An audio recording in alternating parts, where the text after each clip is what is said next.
Ballari banner ಗಲಾಟೆಯಲ್ಲಿ ದಿನಕ್ಕೊಂದು ವಿಡಿಯೋಗಳು ಬರ್ತಾ ಇವೆ. ಒಂದು ಕಡೆ ಜನಾರ್ದನ್ ರೆಡ್ಡಿಗಳು ಒಂದಿಷ್ಟು ಅವ್ರ ಗುಂಪು ಒಂದು ವಿಡಿಯೋಗಳನ್ನ ಬಿಡ್ತಾ ಇದೆ. ಮತ್ತೊಂದು ಕಡೆ ಭರತ್ ರೆಡ್ಡಿ ಮತ್ತು ಕಾಂಗ್ರೆಸ್ ನಾಯಕರು ಕೆಲವೊಂದು ವಿಡಿಯೋಗಳನ್ನ ಬಿಡ್ತಾ ಇದ್ದಾರೆ. ನೋಡಿ ನೋಡಿ ನೋಡಿ ನೋಡಿ ಜನಾರ್ದನ್ ರೆಡ್ಡಿ ಮನೆ ಕಡೆಯಿಂದ ಒಂದು ಕಲ್ ಬಂತು ಅಂತ ಒಂದಿಷ್ಟು ಜನ, ಇನ್ನು ಕೆಲವರು ನೋಡಿ ನೋಡಿ ನೋಡಿ ನೋಡಿ ಇವರೇ ಶೂಟ್ ಮಾಡಿದ್ದು ಅಂತ. ಇವತ್ತಂತೂ ನೆಕ್ಸ್ಟ್ ಲೆವೆಲ್. ಯಾರು ಜನಾರ್ದನ್ ರೆಡ್ಡಿ ಅವರು ವಿಡಿಯೋ ಎವಿಡೆನ್ಸ್ ಆಂಕರ್ಸ್ ನಾವು ಎಕ್ಸ್ಪ್ಲೇನ್ ಬಿಜಿಯಲ್ಲಿ ನಿಂತು ನೋಡಿ ಇಲ್ಲಿಂದ ಬಂದ್ರು. ಅದು ಪ್ರೆಸ್ ಮೀಟ್, ಆಕ್ಚುಲಿ ಅದು ಪ್ರೆಸ್ ಮೀಟ್. ಈಗ ನಾವು ಉದಾಹರಣೆಗೆ ಈಗ ಹಿಂದ್ಗಡೆ ಇರುವಂತ ಈ ಬಿಜಿಯಲ್ಲಿ ನಿಂತ್ಬಿಟ್ರೆ ನೋಡಿ ನೋಡಿ ನೋಡಿ ಇಲ್ಲಿಂದ ಬಂದ್ರು, ಇಲ್ಲಿಂದ ಕಲ್ಲೋಗಿದ್ರು, ನೋಡಿ ಇಲ್ಲಿಂದ ಹಿಂಗ್ ಬಂತು ಅನ್ನೋ ತರದಲ್ಲಿ ಶ್ರೀರಾಮುಲು ಅವರು ಮತ್ತು ಜನಾರ್ದನ್ ರೆಡ್ಡಿ ಅವರು ಪತ್ರಕರ್ತರನ್ನ ಕರೆದು ವಿಡಿಯೋವನ್ನ ಬಿಟ್ಟು ಆ ವಿಡಿಯೋದಲ್ಲಿ ಕಂಪ್ಲೀಟ್ ಆಗಿ ಇನ್ ಡೀಟೇಲ್ ಆಗಿ ಮಾಹಿತಿಯನ್ನ ಕೊಟ್ಟರು. ಈ ಒಂದು ವಿಡಿಯೋದಲ್ಲಿ ಏನಿದೆ ಅಂತಂದರೆ, ಯಾರು ಆತ ಗುಂಡೇಟಿಗೆ ಬಲಿಯಾಗಿದ್ದಾನೆ ಆ ವ್ಯಕ್ತಿಯನ್ನ ಮೊದಲಿಗೆ ಪೊಲೀಸರು ಹೊಡಿತಾರೆ, ಲಾಠಿಯಿಂದ ಹೊಡಿತಾರೆ. ಆ ಲಾಠಿ ಏಟಿನ ಆ ನೋವನ್ನು ತಡ್ಕೊಳಕ್ಕಾಗದೆ ಆ ವ್ಯಕ್ತಿ ಓಡ್ತಾ ಇರುವಂತಹ ಸಂದರ್ಭದಲ್ಲಿ Satish Reddy gun man shoot ಮಾಡ್ತಾ ಇದ್ದ ಹಾಗೆ ಆ ಒಂದು ಬುಲೆಟ್ ಬಿದ್ದ ತಕ್ಷಣ ಆತ ಹಾಗೆ ಕೆಳಗಡೆ ಬೀಳ್ತಾರೆ. ಈ ವಿಡಿಯೋ ತೋರಿಸಿ, ಫುಲ್ ವಿಂಡೋದಲ್ಲಿ ವಿಡಿಯೋ ತೋರಿಸಿ.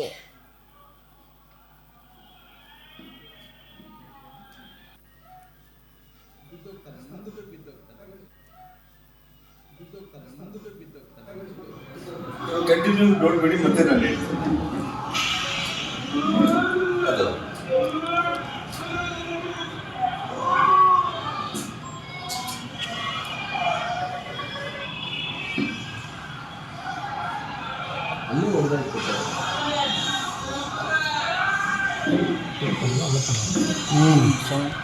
ಗ್ರೀನ್ ಶರ್ಟ್ ಪೊಲೀಸ್ ಕೈಗೆ ಬ್ಲಡ್ ಆಗುತ್ತೆ.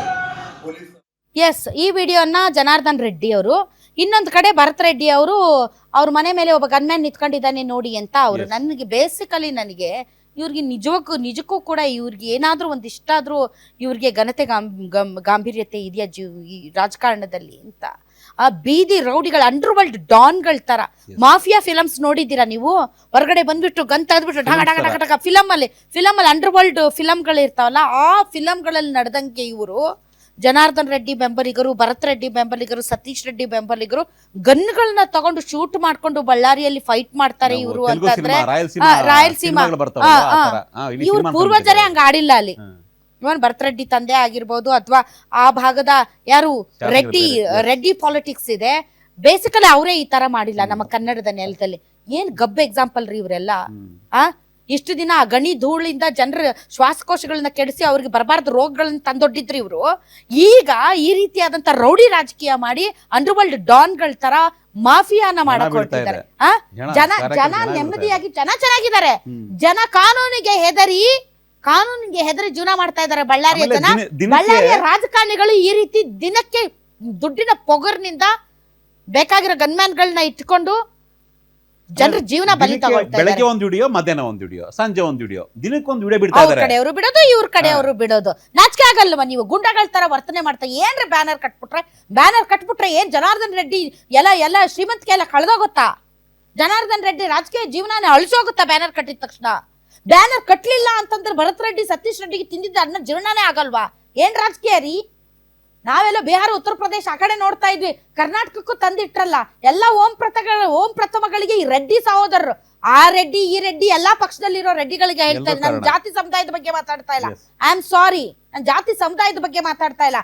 ಪರ್ಟಿಕ್ಯುಲರ್ ಆಗಿ ಗಣಿ ದುಡ್ಡನ್ನ ಲೂಟಿ ಹೊಡೆದು ಮೆರಿತಾ ಇರುವಂತ ಇಂಥವ್ರ ಬಗ್ಗೆ ಮಾತಾಡ್ತಾ ಇದ್ದೀನಿ ನಾನು.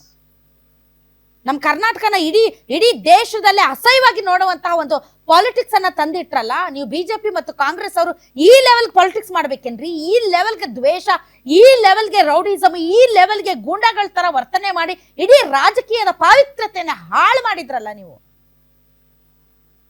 ಯಾರ್ಯಾರು ನಿಮ್ ಪಕ್ಷಗಳಲ್ಲಿ ದೊಡ್ಡವ್ರು ಇದ್ದೀರಾ ಬುದ್ಧಿ ಹೇಳಿ. ಯಡಿಯೂರಪ್ಪನವರೇ ಬುದ್ಧಿ ಹೇಳಿ. ಯಡಿಯೂರಪ್ಪನವ್ರ ವಿರುದ್ಧನೇ ಇವ್ರು ಮಸಲತ್ ಮಾಡಿದವರು. ಯಡಿಯೂರಪ್ಪನವರು, ಸಿದ್ದರಾಮಯ್ಯನವರು ಇಂತಹ ಒಂದು ನೈತಿಕತೆ ಇಟ್ಕೊಂಡು ಪಾಲಿಟಿಕ್ಸ್ ಮಾಡಿದಂತಹ ಪೊಲಿಟಿಷಿಯನ್ಸ್ ಇರುವಂತಹ ಪಕ್ಷಗಳಲ್ಲಿ ಈ ತರ ಗೂಂಡಾಗಿರಿ ಮಾಡುವಂತಹ ಸಂಸ್ಕೃತಿನ ಬೆಳೆಸ್ತಾ ಇದ್ದೀರಲ್ಲ ನೀವು ಕಾಂಗ್ರೆಸ್ ಅವರು ಬಿಜೆಪಿ ಅವರು.